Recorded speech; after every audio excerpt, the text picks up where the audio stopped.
Welcome to அபி சமையல். இன்னைக்கு சேமியாவும் முட்டையும் வச்சு ஒரு சூப்பரான ஸ்நாக் ரெசிபி தாங்க பார்க்க போறோம். இதை நீங்க பிரேக்ஃபாஸ்ட் டின்னராகவும் சாப்பிடலாம்.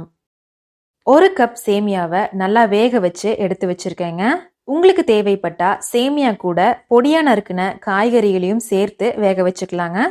அப்படி இல்லைன்னா சேமியாவை மட்டும் பிளெயினா வேக வச்சு எடுத்துருங்க.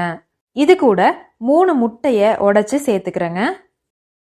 இது கூடவே 1 டீஸ்பூன் மல்லித்தூள், 1 டீஸ்பூன் மிளகாய்த்தூள், 1 டீஸ்பூன் உப்பு, கொஞ்சமா மல்லி இலை, பொடியா நறுக்குன ஒரு பெரிய வெங்காயம், இதை எல்லாத்தையும் சேர்த்துட்டு நல்லா கலந்து விட்டுருங்க. இப்போ தோசைக்கல்ல அடுப்புல வச்சுட்டு நல்லா காய விட்டுருங்க. 1 டீஸ்பூன் எண்ணெயை தெளிச்சு விட்டுருங்க.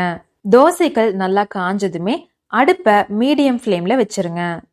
இப்போ இதுல நம்ம கலந்து வச்சிருக்க முட்டை சேமியா கலவையிலிருந்து கொஞ்சமா எடுத்து நல்லா ரவுண்டா ஆம்லெட் மாதிரி போட்டுக்கோங்க. 1 நிமிஷத்துல ஒரு சைடு நல்லா வெந்துருங்க. இப்போ இதை திருப்பி போட்டுக்கலாம். அடுத்த 1 நிமிஷத்திலேயே இன்னொரு சைடும் நல்லா வெந்துருங்க. இந்த மாதிரி 2 சைடும் நல்லா வேக வச்சு எடுத்தீங்கன்னா சூப்பரான சேமியா முட்டை ஆம்லெட் ரெடி. இந்த ரெசிபியை நீங்க ஸ்நாக்ஸாவும் சாப்பிடலாங்க. காலையில பிரேக்ஃபாஸ்ட் இல்லைன்னா நைட் டின்னராகவும் சாப்பிடலாம். நீங்களும் இந்த ரெசிபியை ட்ரை பண்ணிட்டு எப்படி இருந்துச்சுன்னு மறக்காம கமெண்ட்ல சொல்லுங்க. இந்த வீடியோ உங்களுக்கு பிடிச்சிருந்தா லைக் பண்ணிட்டு உங்க ஃப்ரெண்ட்ஸுக்கும் ஷேர் பண்ணிருங்க. மறக்காம அபி சமையல் சேனலை சப்ஸ்கிரைப் பண்ணிருங்க.